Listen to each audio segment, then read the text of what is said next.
Five, four, three, two, one. I'm John Miglosh with the WDMA and the International Society for Strategic Marketing.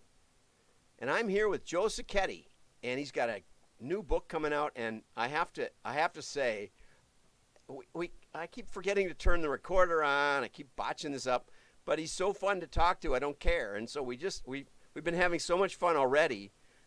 I said, hey, I got to turn on the recorder because this is just unbelievable. And I just feel so honored that Joe and I connected on LinkedIn, I think, and that he reached out to me, and we've had the privilege of doing this once before when I botched it all up, and now we're doing it again.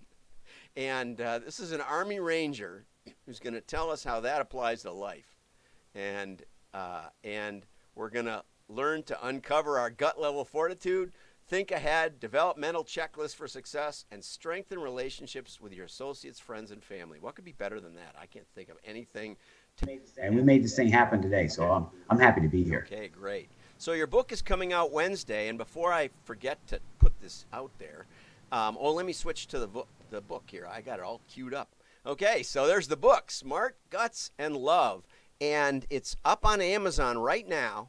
It comes out Wednesday, so you won't get it till Wednesday, but buy it and review it on Wednesday. Guts, Smarts, and Love by Joe Sacchetti. And he's also going to put a big link on LinkedIn. Well, John, so happy to be here. And we're talking about a great topic. It's profiles of great men and ladies. We call them Army Rangers. And, the cool thing is that a lot of people have a real mind share of the elite military nowadays. And so, everybody loves to talk about what the Navy SEALs and Marine Special Operations Forces, Delta, and the Army Rangers are doing. And everybody gets good lessons from how to really be brave and do awesome stuff, high performance life. One thing we might not think of is how those lessons apply to the business world. And they really do. Because I found that almost everything that I've done in the last 20 years since I got out of the military, all the high points, I learned from being in the Army. And let me get more specific. I learned from being in the elite Army Rangers and learned from other great soldiers, officers and enlisted alike. It was so impactful to me then. It stayed impactful 25 years later. I finally put pen to paper. And next week... How long were you an Army Ranger? Oh, yeah. Good question. 4 years. I was in the Army for 9 total years. And then I was in the 82nd Airborne, so what we call a Ranger Qualified Paratrooper. It's kind of a cool term. And I was in the 82nd right through Desert Shield and Desert Storm. So every Ranger knows exactly when he went to Ranger School. My class was August of 1989. And, if you ever meet somebody in a coffee shop and they talk about being a Ranger, you want to connect with them immediately and say, hey, what was your Ranger class? They will remember right away, March of 2004. It's embedded in their head because it is one of the most unpleasant experiences you can go through as a human. It's 61 days of starvation and fatigue, with 2 hours sleep a night and 1 meal a day. And in addition to being a survival school, the Army listed as the #1 leadership school in the military. Not to mention a great weight loss program because I lost 30 pounds. And I bet you didn't have that much to spare either. You try to go in beefed up because it's going to come off. So my Army weight at 5'9" was a rock solid 173 pounds. And I tried to beef up, I graduated at 142 pounds 2 months later. That sounds brutal. Okay, well, you mentioned 3 principles you wanted to focus on in our conversation, and then I have a question for you after that. So take it away on those 3 principles because I don't remember exactly what they were.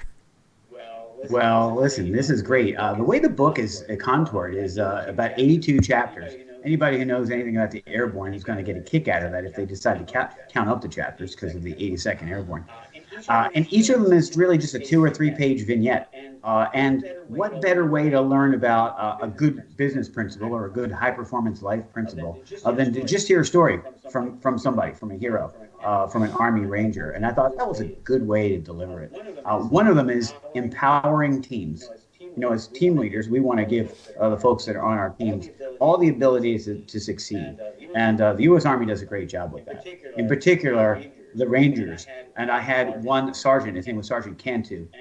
And what I think is cool about this book, John, is that it doesn't just profile high-ranking officers or even high-ranking enlisted. I learned lessons from everyone. In fact, one of the chapters is a lesson I learned from a private, a PV2. And it was a great lesson. And so Staff Sergeant Cantu was one of my team leaders in my original platoon. And we had a task, and it was a competition. The Army was going to do this competition called Project 300. It was a way to evaluate how good a 40-man platoon could operate under enemy fire. And so they came up with what could best be described as an obstacle course. And folks that watch American Ninja Warrior now, they get it. Because there's things being thrown at you here and coming at you there and crazy stuff. So we had to call in fire. It was a live fire exercise. That's where you find real bullets. And we had to go in a course of 300 meters, 3 football fields, to navigate and do a military operation. Pretty clever idea. If you can, and you have a team of observers out there, and every platoon in our battalion in the 82nd was going to run through it. So they gave us, in good Army fashion, 2 days to get ready. So we had starting clock now. You have 48 hours to get ready. And I watched how all my platoon sergeants prepared their men in the squad, and I had great squad leaders. And one of them immediately did like a little live action walkthrough, and another one started with the actual tasks and figure he would build out. But what I was so impressed with Sergeant Cantu is that he read the entire description of the plan. By the way, we were in Saudi Arabia preparing for we were in Desert Shield. It was very hot out.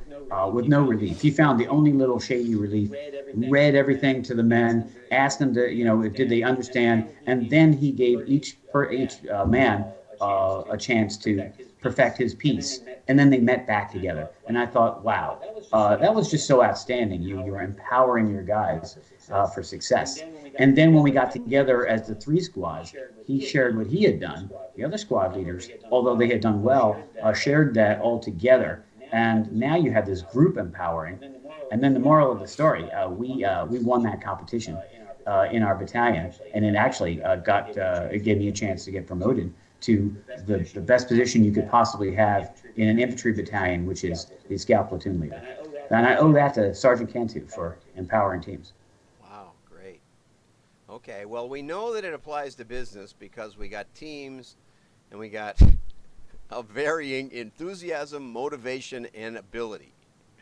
Does that sound like the military to you? Yeah. Well, I suspect that a lot of business core values and methodology has sprung from the military.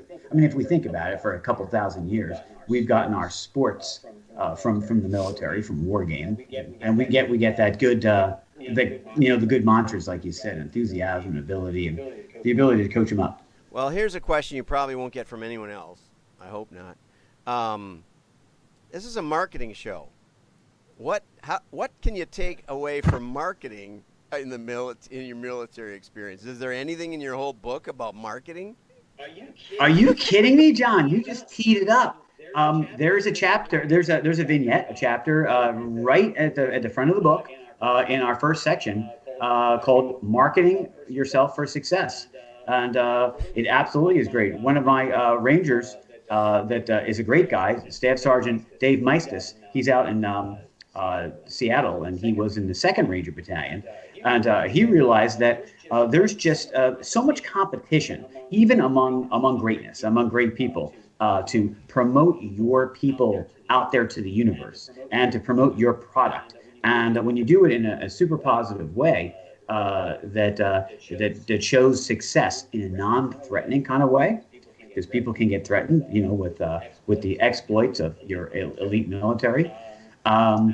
That's a great way to market themselves. And he went on then to have a civilian career where he's actually in the marketing business. He's helped several companies do phenomenally well that were out. I mean, to completely non-military companies. He helped a frozen fish company out there in Washington, and somebody else who does gathers leads for business.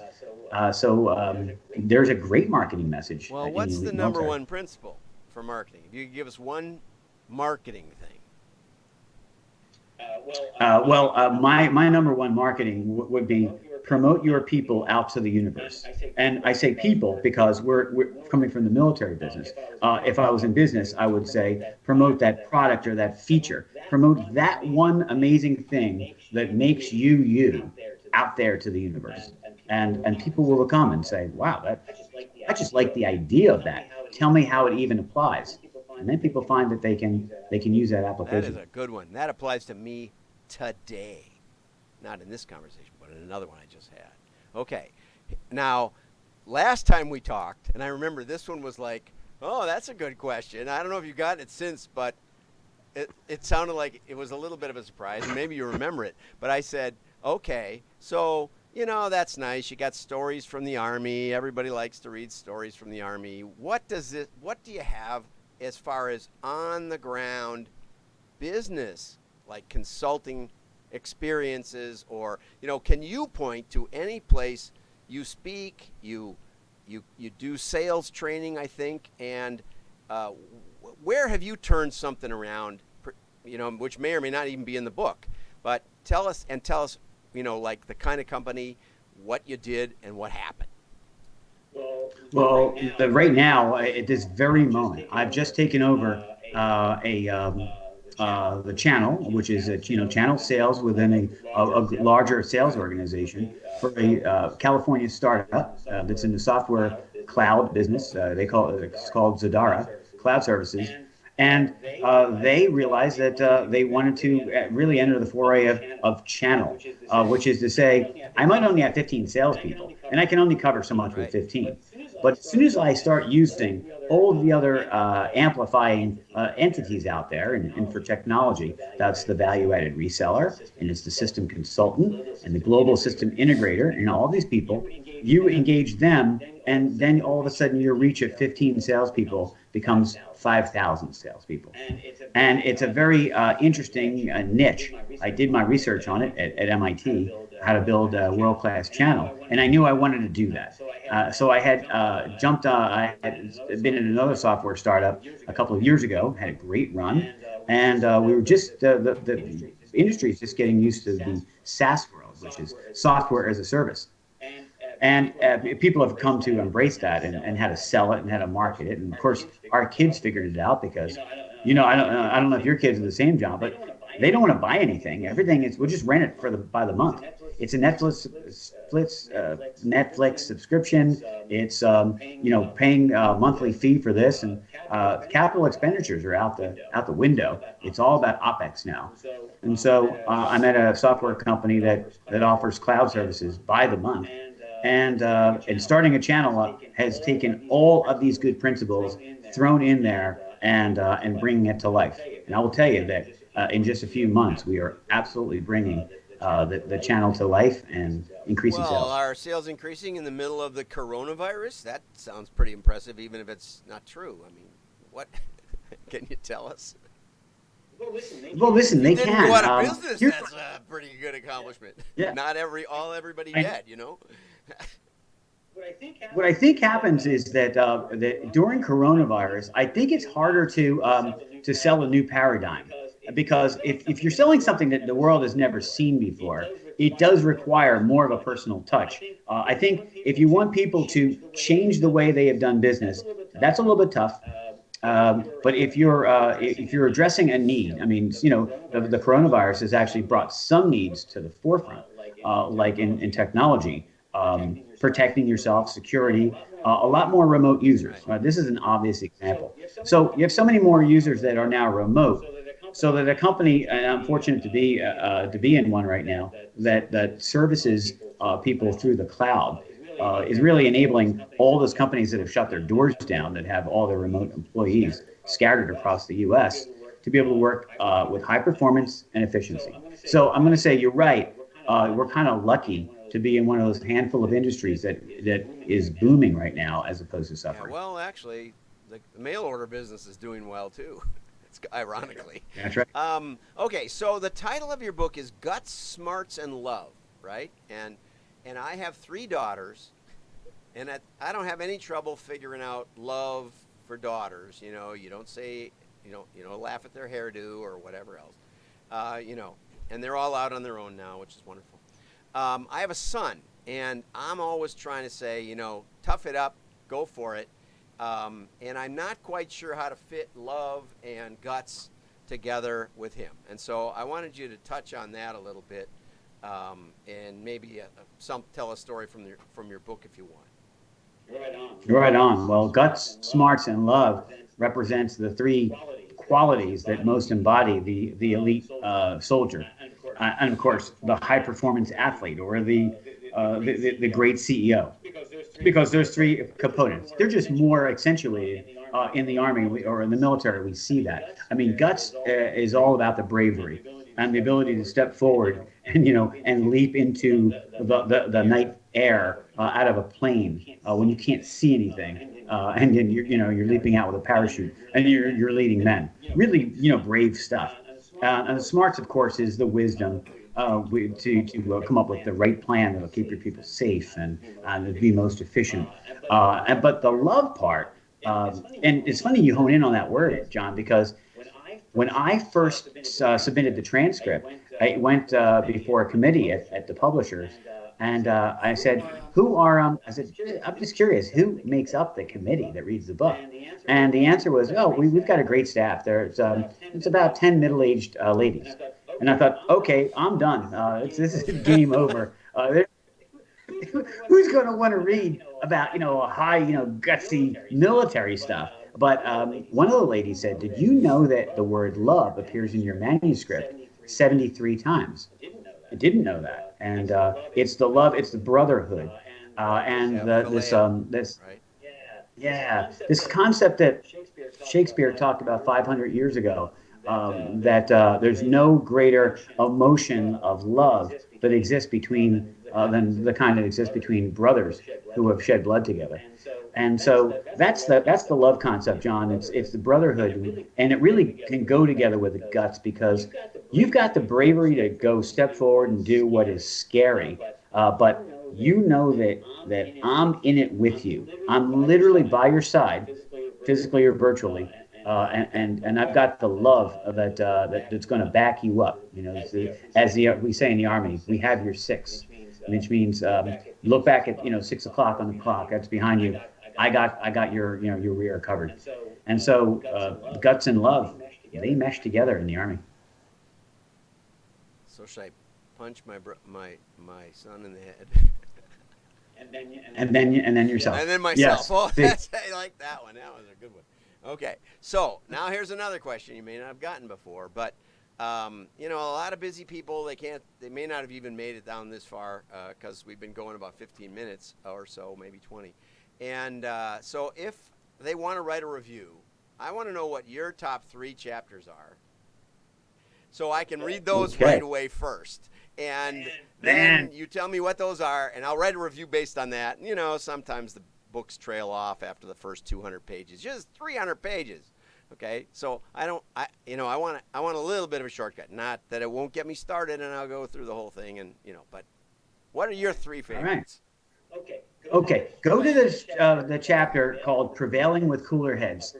Prevailing with the Cool Heads, about Sergeant Jim Bullock, who finds himself in Iraq at the local embassy, and while he's delivering and protecting a VIP, a caravan of cars pull up and threaten to cause a lot of trouble. And it could have been turned into an absolute bloodbath were it not for the one commander, which was him, who prevailed with a cooler head. You will like that chapter. The next one, go to Giving Wise Counsel. Giving Wise Counsel is about Sergeant Major Bill Montgomery, and also again deployed in Iraq for a global war on terror, was confronted with being right in the middle of the city, most dangerous place you can be, just awful, and them having to do missions on and having to come up with routes to drive, to get out, and all routes are marked black until they're deemed safe, and so he devised a way to come up with three different ways to mark those routes green. Why? Because the sergeant major of a 1,000-man unit is in charge of their safety and security and not taking extra risks. And he fed that and convinced the commander to not take unnecessary risks and saved a lot of lives. And number three, go to coming back to teach. We were talking about this a little bit before in the break, which is my old Colonel Jim McCluskey, was in Vietnam. And of course, he was a platoon leader, and they had an awful time over there, and they did what they had to do.